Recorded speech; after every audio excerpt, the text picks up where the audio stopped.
Digitizing the reams of dusty diaries and handwritten notebooks in Washington's Smithsonian Institution has proven to be such a painstaking and labor-intensive process that the Smithsonian is now turning to the public for help.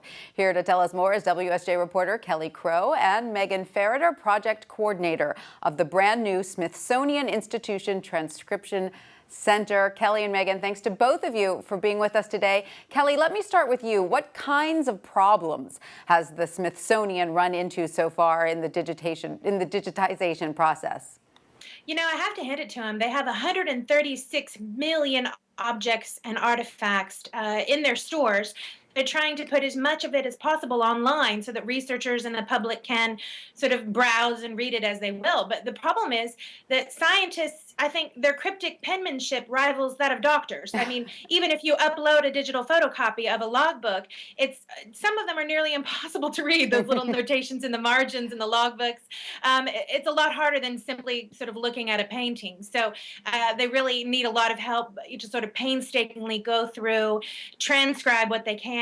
And honestly, until now, there was not a concerted effort to do it. Sort of scholars were doing it as they could, or interns, frankly, were doing it as requested.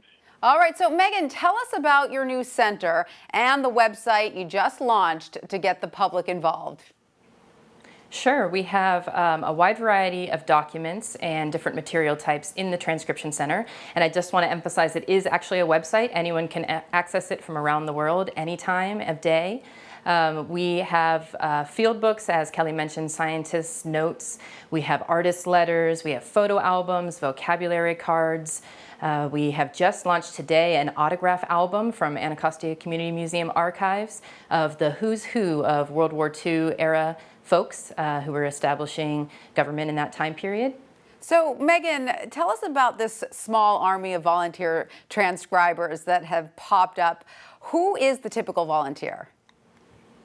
Our volunteers actually come from all over the world. They have many different backgrounds. Some come with some subject matter expertise, and others come with a passionate curiosity for Smithsonian Institution collections, and they come together to transcribe. We have a pair of sisters in New Zealand. We have people transcribing from the UK and Japan, from the Netherlands, and also from Nova Scotia, as well as all over the United States.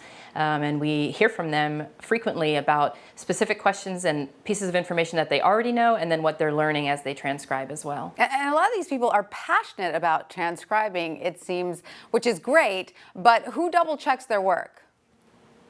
It's a peer review process, so they check each other's work. They sometimes use a hashtag on Twitter called volunpeers and ask each other to check on something that they've transcribed or a particular problem they have on a page.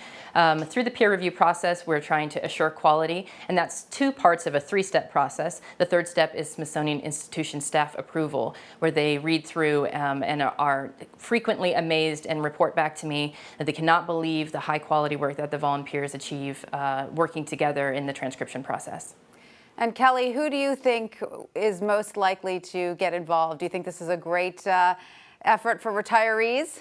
It's honestly a good thing for anyone who likes to solve puzzles. Honestly, I'm kind of been shocked at how horrible the penmanship was of some of the most famous people that turn up in these files. But honestly, it's super fun. I transcribed a letter by Arthur Dove where he's sort of pleading with one of his famous patrons to not cut one of his paintings in half. And honestly, I spent sometimes minutes looking at a certain word and just thinking, what is that supposed to say? What is that supposed to mean? And it's actually a lot of fun. So all right. I'd encourage people to try it. It does sound like fun. Kelly and Meghan, thanks to both of you for being with us.